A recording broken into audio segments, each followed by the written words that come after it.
Yo, what's up? Welcome back to another episode of the Sauce. NBA playoffs Wednesday night, just 2 games. I'm actually recording this before Tuesday night's action, so hopefully I had a good one by the time you're watching this. Last night, which would have been Monday night, I went 1-2 against the spread, but we hit our SGP in the Sixers-Knicks game. So we actually made some money, which was needed, man, because this weekend was a tough one for me in the NBA playoffs. But like I always said, the NBA playoffs is a marathon. It's almost 2 months long. We have a lot of time to get those units back. So yeah, 2 games on the board. Oh, live show. So 11:30 a.m. Eastern time, we're going to go through the day MLB games. There's only 3 or 4 of them. So we'll go through the day games at 11:30, and then 4 p.m. Eastern. It's actually 3:45 p.m. Eastern time. We'll do NHL, NBA, MLB, same as we did today. So that's the live show schedule. Let's have ourselves a good one, and let's get into it. Welcome to the Sauce. The Sauce. Sauce. Hey, get the sauce. First up, we got Miami at Boston for Game 2. Obviously, we know the Celtics took Game 1. They won by 20 points.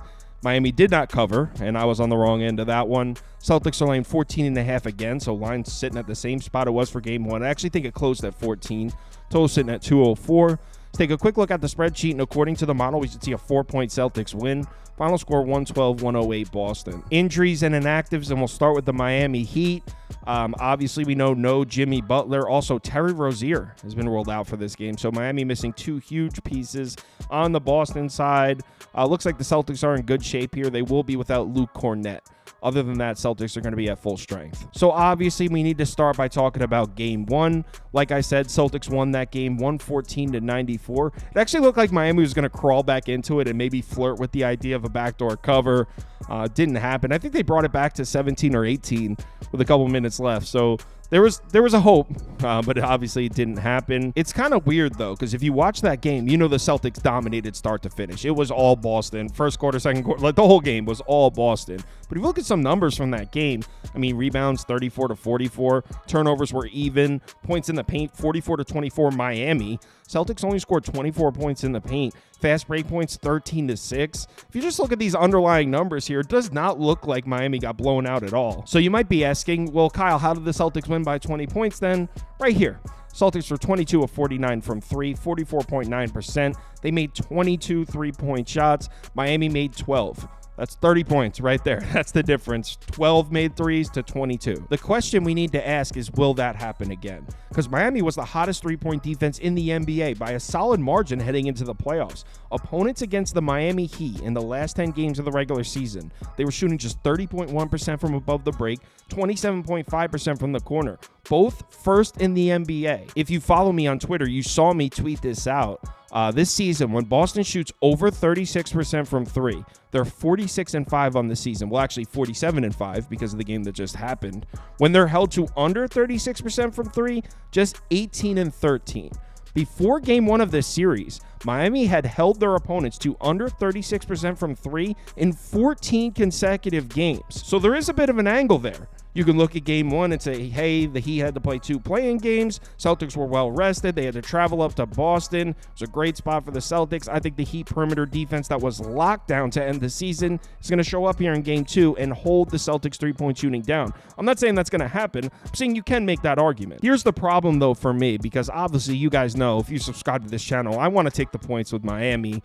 Other than I think they do a little bit of a better job against the 3-point shot, not really sure where the regression's coming from in a positive way for Miami. I mean, both Bam Adebayo and Jaime Jaquez were great.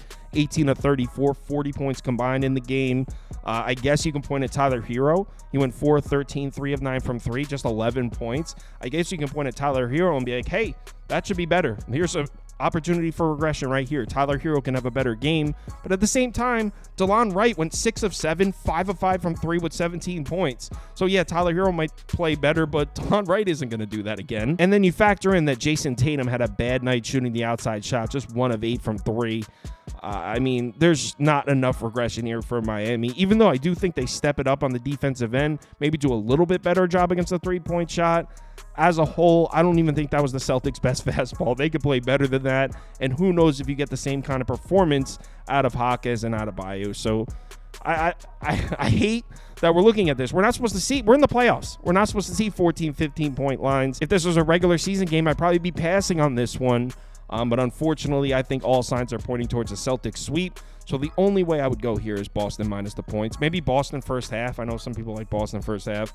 But it'd be Celtics or pass for me. Next game. Pellies are on the road in Oklahoma City. We got the Thunder laying 7.5 points. Total sitting at 211.5. Let's take a quick look at the spreadsheet. And according to the model, we should see a 4-point Thunder win.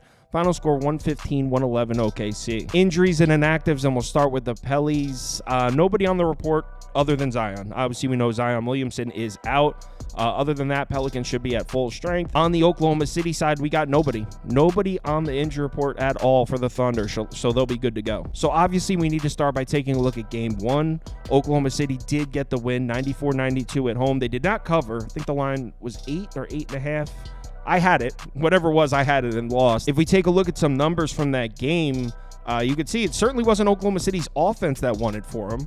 They actually got out-rebounded. Turnovers were even. Look at the field goal percentage. OKC shot just 43.5% from the floor and 31.3% from three.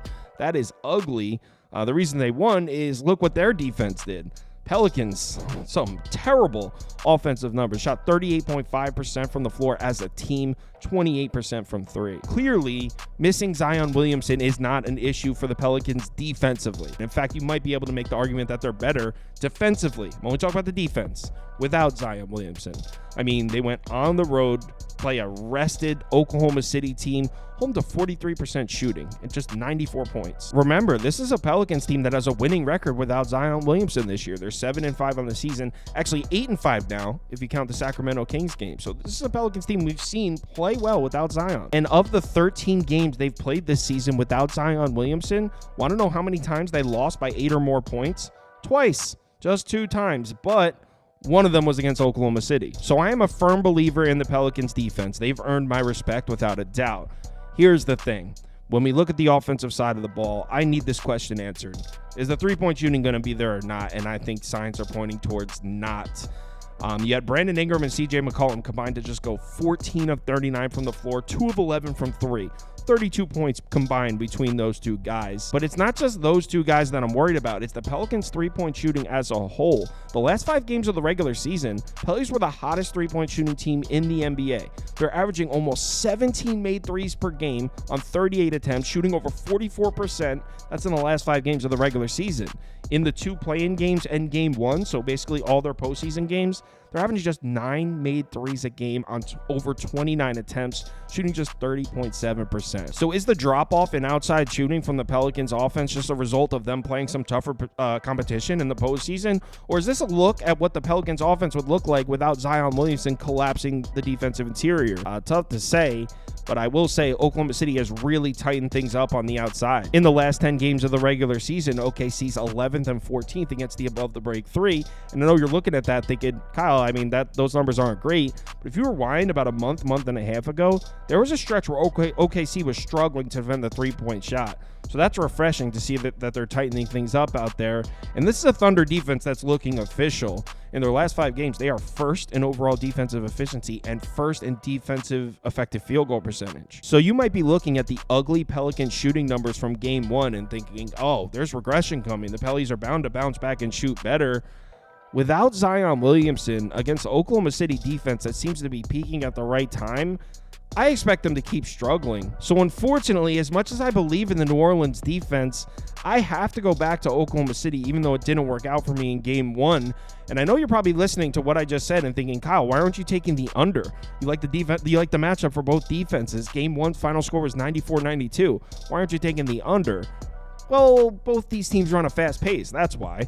Thunder first, Pelicans 12th in the last 10 games. It doesn't matter how well these two defenses are playing. If each team's going to get 110 possessions, it's probably going to go over the total regardless. So I can't bet the under here, even though I really want to. I'm going to go back to Oklahoma City. I hate it, but I'm doing it. Give me OKC minus 7.5. Like I said earlier, live show, 4 p.m. Eastern time. We'll go NHL playoffs, NBA playoffs, then MLB, back to back to back. Also, we're going to go live during the day to do the MLB day games. There's only 3 or 4 of them. It'll be a quick one. That's at 11:30 a.m. Eastern time. If you're able to make it, we'd love to see you in the comments. If you want my top bets or top bets from anyone on the staff, they're available on KyleKirms.com. Just head over there if you're interested. There's also a link to join the Discord on there as well. Let's have ourselves a good Wednesday. Hopefully, we had a good Tuesday night by the time you're watching this. MLB's been great to me. The NBA, not so much. So, had a decent Monday night with the same game parlay hitting. Let's have a good one. Remember to bet responsibly, and I'll talk to you in the Discord.